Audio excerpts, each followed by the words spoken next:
Most business advice is written for a person who has no health issues, no caregiving responsibilities, no hormonal cycle for sure, no trauma triggers, no real life. A human spreadsheet, productivity robot, a fictional man, Gary, with 14 uninterrupted hours a day.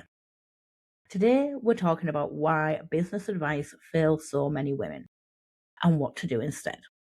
Because the truth is, you don't need more discipline.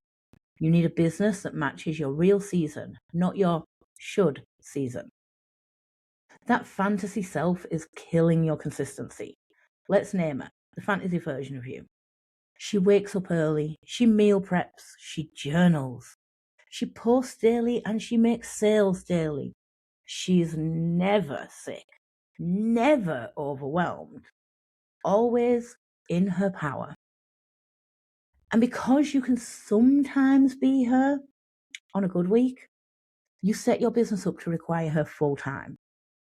But when life shows up, you collapse and you blame yourself. It's not a strategy issue. It's a reality issue. Your capacity is not a character trait. Capacity changes.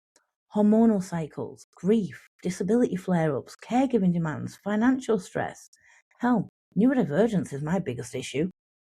And the online world acts like your capacity should be constant, like a machine. But you're not a machine. You're human. I think.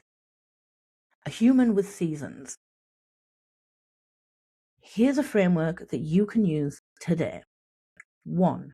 Your current season. The truth. Not your hopes. What's true right now? Energy and time. Your mental load. 2.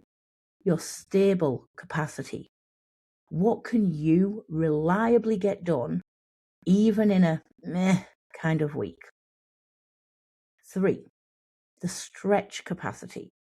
What's possible on a good week without making that your requirement? And then the non-negotiables. 4.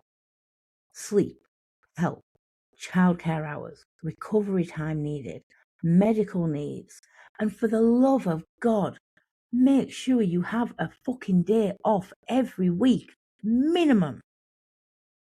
Now, build your business from stable capacity, not stretch capacity. Stretch, the good week, that's the bonus, not the blueprint. Quick exercise. Write these 2 sentences down. My business currently assumes that I have, insert time, energy, support. In reality, I have, again, insert time, energy, support. That gap there, that's where burnout is born. Next episode, we're talking about offers that don't destroy you, energetic cost of running your business, pricing guilt, and rebuilding offers around your actual capacity.